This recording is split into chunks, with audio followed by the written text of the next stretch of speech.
It has begun. They're boycotting Bandai Namco on the streets. Bandai is laying off a bunch of people and also canceling future Naruto and One Piece games. Absolutely fucking cooked. Bandai Namco have cancelled games based on One Piece and Naruto, and they're trying out some pretty wild tactics to get their employees to quit instead of just firing them. One Punch Man Season 3 came out after 6 years. And the fans just ain't happy about the animation. They're saying that the Tokyo company is taking traditional Japanese approaches to reduce the staff and sending workers to a room where they are given nothing to do, putting pressure on them to leave voluntarily. What the fuck? I'm sure by now we're all familiar with this scene or this image from One Punch Man Season 3. Of minimal animation from Gato. From more episodes to come, a lot of lackluster animation. Not only lackluster, but actually a downgrade of what was seen in the One Punch Man Season 3 trailer. Somehow the anime got worse than the trailer. How does that happen? There is one culprit to blame for all of this, and that is Bandai Namco. If you were wondering, where should I put my hatred? You have a culprit. Bandai Namco. There is currently a small boycott going on of people online boycotting everything Bandai Namco. That's a little crazy because Bandai Namco backs plenty of great online anime games and just fighting games in general. They have a strong online presence, and now they have turned to the dark side. And so in this video, I'm just going to talk about everything I know about the Bandai Namco boycott, what's happened so far, and where we are today. Starting off, we should probably talk about the more recent heat that Bandai Namco is facing, and that is with One Punch Man Season 3. Now, so far, this animation has been lackluster for everyone watching, or rather, it feels like a scam. In fact, I even seen an image of people outside a Bandai Namco location protesting with signs saying justice for One Punch Man Season 3. Now, I don't know if this image is real. I did not fact check this because, of course, in this world of AI can create anything. And this would also be somewhere all the way out in an international location. But nonetheless, we have this image. And it's not that Bandai Namco made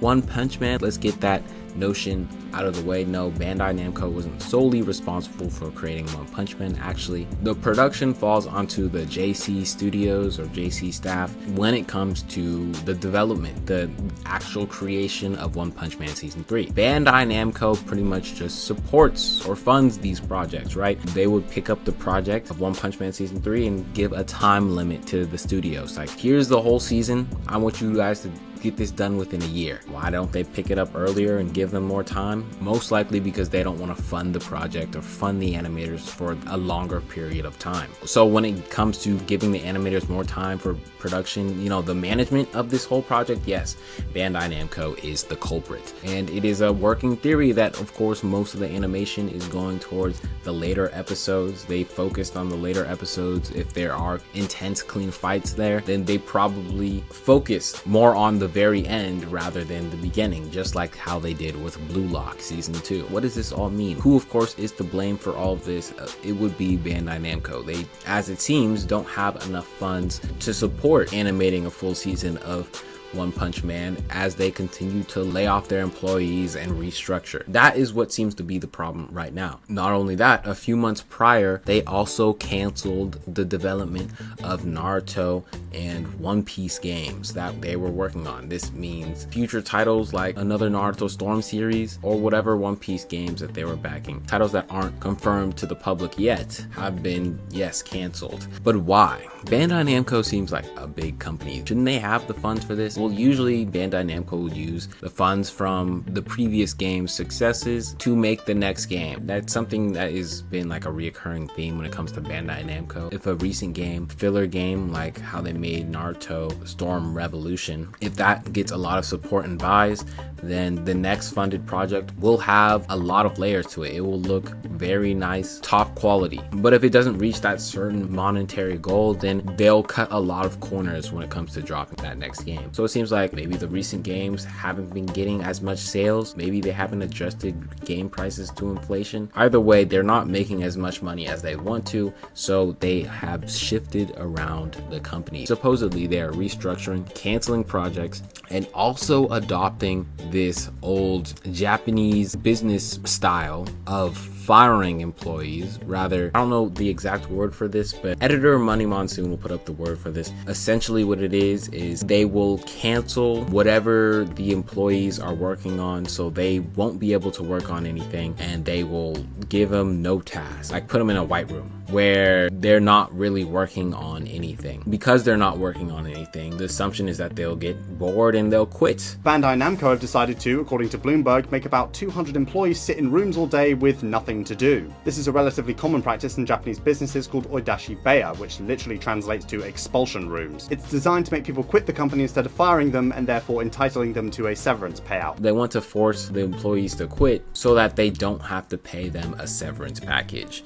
It's just a way of forcing employees out and keeping more money. It's a scummy thing to do, but that seems to be what Bandai Namco is doing. So not only have they been cutting back on the quality of work, they've also been just canceling projects, making sure the full release isn't an actual top quality of release, just to save money and cut corners. That's what's been going on with Bandai Namco, just from an external viewpoint, and that's where the boycott really started, just the small word of the boycott. And of course everyone thinks, oh, I don't need to boycott this doesn't affect me, until it affects your anime, a project that you personally are invested into, something like One Punch Man. Everyone was waiting years for the next season of One Punch Man to come out, thinking this is going to be a top quality season, and here we go. Bandai Namco somehow got a hold of the project, which no one thought anything negative of Bandai Namco at first, and then they ruin your anime.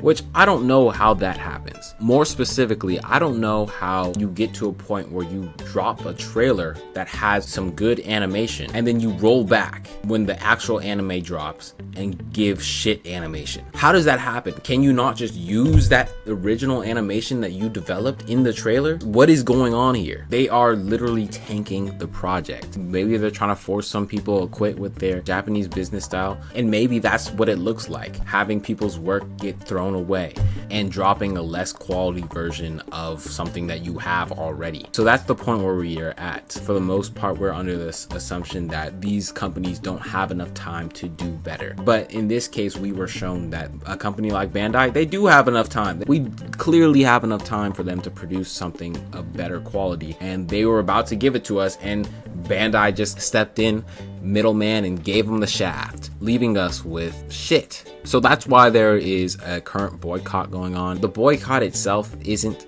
anything massive scale. So far it's something small. It's just like, online petitions, change.org, social media posts, hashtags, and fans just encouraging other fans not to purchase Bandai Namco. It's a sticking out the middle finger to Bandai Namco, which if this gets big enough, things could actually change, because once you hurt the money enough, the company does have to react. That's just how capitalism works. As of right now, as I'm dropping this video, the Bandai Namco boycott isn't mainstream popular. It's something small. Bandai Namco is gonna have to do a few more hits to the community, like butchering Dragon Ball projects. Let's say another Dragon Ball game comes out and it's horrible because of Bandai Namco, or let's say Super releases after all these years and the quality is horrible. If those things happen, the Bandai Namco boycott is going to be extreme. But as of right now, it sucks to see shows like One Punch Man get affected by this, especially since that fandom is so strong and they've been waiting for so long for the anime to come out. But yeah, that's all I know about the boycott so far. Let me know what you guys think, or if you know any more information about the boycott, go ahead and share it in the comments. I'd love for this video to be just an information post for people to find out more about this boycott if things are happening. But with that being said, I'll catch you on the next one. Peace.